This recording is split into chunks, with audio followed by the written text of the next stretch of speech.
పక్ష న్యూస్ నల్గొండ రైతు ధర్నా వేదిక మీద నుంచి బీఆర్ఎస్ వర్కింగ్ ప్రెసిడెంట్ కేటీఆర్ మాట్లాడుతున్నారు. లైవ్ ద్వారా చూద్దాం. ఎస్ఆర్ఎస్పీ స్టేజ్ 2 కింద ఉన్న తుంగతుర్తి కావచ్చు, కోదాడ కావచ్చు, సూర్యాపేట కావచ్చు, ఎన్నడూ నీళ్లు వచ్చేది కాదు.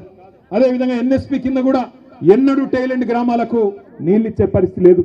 కానీ కృష్ణలో, గోదావరిలో ప్రతి ఒక్క నీటి బొట్టును ఒడిసిపట్టి అటు పాలమూరు రంగారెడ్డి ఎత్తిపోతల పథకం కట్టినా, ఇటు ప్రపంచమే ఆశ్చర్యపడే స్థాయిలో కాళేశ్వరం ప్రాజెక్టు కట్టినా, చివరి మడి వరకు, చివరి తడి వరకు నీళ్ళిచ్చిన రైతు బిడ్డ, రైతు నాయకుడు కేసీఆర్ గారు అనే మాట నేను మీకు గుర్తు చేస్తా ఉన్నా.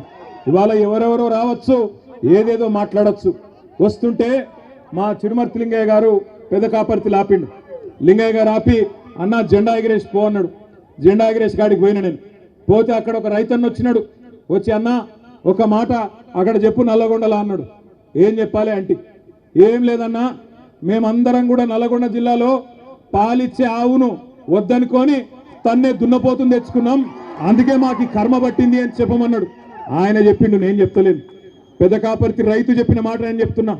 పాలిచ్చే ఆవును వద్దనుకొని మరి ఇలా ఎగిరెగిరి తంతున్న దున్నపోతులను తెచ్చుకొని మీద పెట్టుకున్నాం. పెట్టుకుంటే ఏమొచ్చింది మీరు చూస్తున్నారు. నిన్నగాక మొన్న ముఖ్యమంత్రి గారు చాలా గొప్పగా చెప్పిండు. ఏమన్నాడు? 26 జనవరి రాత్రికే 12 గంటలకే టకీ టకీ ఏమని పడతాయి అన్నాడు. పడ్డా టకీ టకీమని? పడ్డాయా? పడలేదా? 12 సార్లు కదా కేసీఆర్ ఇచ్చింది. యాసంగికి, వానకాలానికి లెక్క పెట్టుకుంటూ పోతే 6 ఏళ్లు నిరాటంకంగా మీరు అడగాల్సిన అవసరం లేకుండా, ఎన్నికల్లో మీ ఓట్ల కోసం జూటా మాట చెప్పకుండా కేసీఆర్ గారు ఆనాడు రైతుల మీద ఉన్న ప్రేమతో ఒకవైపు రుణమాఫీ చేయంగానే ఇక ఈ పైసలు ఖచ్చితంగా మళ్ళీ రైతులకు వేయాలని చెప్పి ఆనాడు 2017 సంవత్సరంలో భారతదేశంలోనే మొట్టమొదటిసారిగా స్వాతంత్రం వచ్చిన తర్వాత రైతు బంధు పథకం పెట్టిండు. ఆ ఒక్క రైతు బంధు పథకంలోనే కేసీఆర్ గారి ప్రభుత్వం మీ ఖాతాల్లో వేసింది 73,000 కోట్ల రూపాయలు 11 విడతలుగా అనే మాట నేను మీకు గుర్తు చేస్తా ఉన్నా. 73,000 కోట్లు వేసినప్పుడు కేసీఆర్ గారు ఎన్నడూ ఇట్లాంటి విన్యాసాలు చేయలే. టకీ టకీమని పడతాయని డైలాగులు కొట్టలే. కానీ తెల్లారు ఫోన్ తీయంగానే బ్రహ్మాండంగా రైతుల ఖాతాల్లో టింగు టింగు అనుకుంటా రైతు బంధు బ్రహ్మాండంగా డబ్బులు పడేది.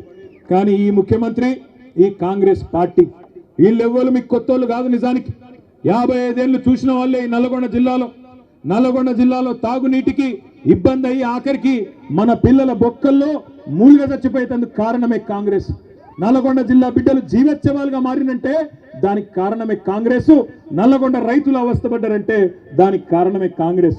అందుకే మిమ్మల్ని మోసం చేయడానికే కొత్త కొత్త మాటలు, కొత్త కొత్త వేషాలు వేసుకొని కొత్త సీసాలో పాత సారా అన్నట్టు మళ్ళా బయలుదేరినారు.